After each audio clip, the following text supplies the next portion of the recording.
Assalamualaikum warahmatullahi wabarakatuh. Madayaw, ugmayong adlaw kaninyong tanan.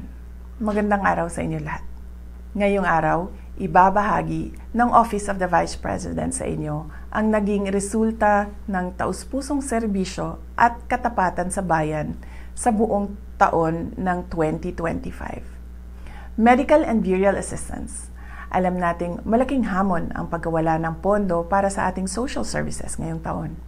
Ngunit sa bawat krisis na hinaharap ng ating kababayan, kailangan ng gobyerno ng matatag na solusyon.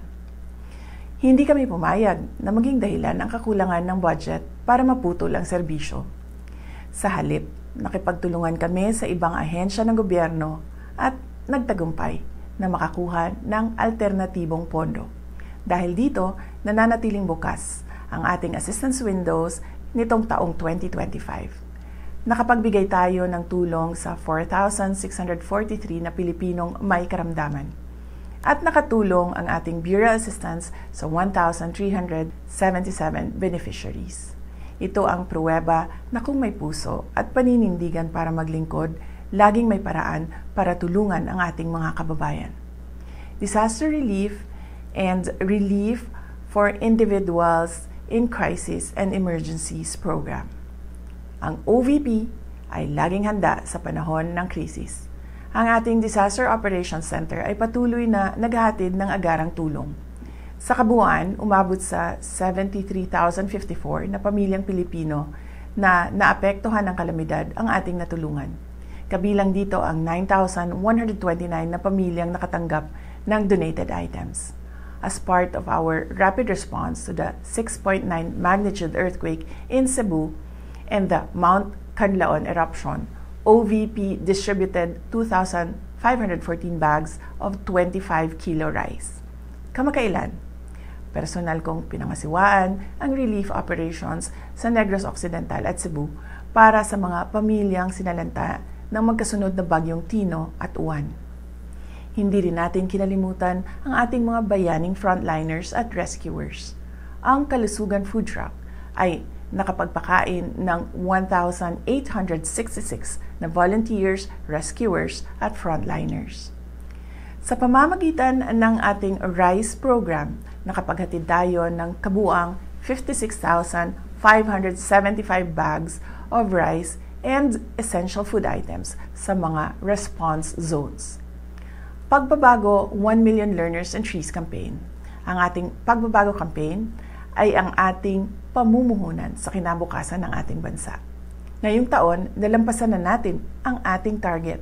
Nakapagtanim tayo ng higit 1 milyong puno sa buong bansa, 3 years ahead of schedule. Bilang simbolo ng dedikasyon, inakyat ng ating team sa Southern Mindanao ang Mount Apo, ang pinakamataas na bundok sa bansa, para magtanim ng tinikaran trees at markahan ang ating millionth milestone. Ang ating Million Learners Campaign naman ay nakapagpamahagi na rin ng 460,272 bags. Direkta itong nakarating sa mga remote areas tulad ng Ubo-Manuvo Indigenous Peoples Learners sa Kidapawan City. Magnegosyo taday. Ang pag-ahon sa kahirapan ng bawat pamilyang Pilipino ay prioridad natin. Sa pamamagitan ng Magnegosyo Taday, nakapagbigay tayo ng suporta sa kabuuang 15 groups at 2,245 aspiring entrepreneurs ngayong taon. Libreng Sakay Program. Ramdam natin ang bigat ng presyo at bilihin at pamasahe. Kaya napakahalaga ng ating Libreng Sakay Program. Ngayong taon, pinalawak pa natin ang programa kasama na ang Tacloban City kung saan malaking tulong ito sa mga estudyante at pamilya. Ang libreng sakay ay nagbibigay ginhawa sa budget ng mga pamilya upang mapunta ang pera sa pagkain at edukasyon. Mula Enero hanggang Oktubre, ang ating libreng sakay buses ay nakapagsilbi sa 875,176 na commuters nationwide. Accountability and operational excellence. Ang ating determinasyon na maglingkod ay sinasabayan ng dedikasyon sa good governance at operational excellence.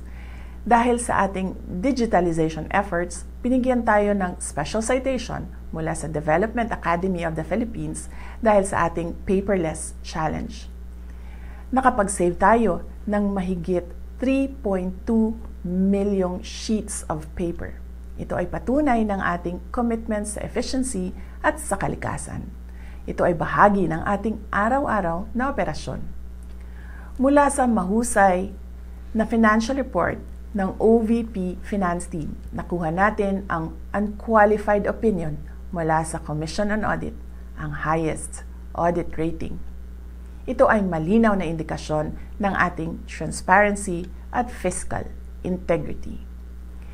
Lubos po ang aming pasasalamat sa lahat ng aming mga OVP partners na binigyan natin ng isang pasidungog noong buwan ng Hunyo. Ang inyong pakikipagtulungan ay kritikal upang matagumpay naming maihatid ang napapanahon, mahusay at makabuluhang serbisyo publiko sa ating mga kababayan. Mga kababayan, patuloy tayong lalaban sa kasakiman ng mga iilang mataas na opisyal ng ating pamahalaan. Patuloy namin na ipapakita sa inyo na ang tanggapan ng pangalawang Pangulo ay mahalaga sa amin ang pagkakaroon ng plano, mahusay na implementasyon ng proyekto, paglaban sa korupsyon at tapang at malasakit para magkaroon ng kapayapaan at kaunlaran sa ating bayan. Patuloy po tayo maging matatag sa mga hamon ng krisis at patuloy na maging mapagmahal sa ating bayan. Gikan sa tibuok opisina sa Vice Presidente, naghinaot mi sa inyong malipayong pagsaulog sa Pasko ug kasadya sa inyong bagong tuig. Mahalin natin ang Pilipinas para sa Diyos sa bayan at sa bawat pamilyang Pilipino. Syukran.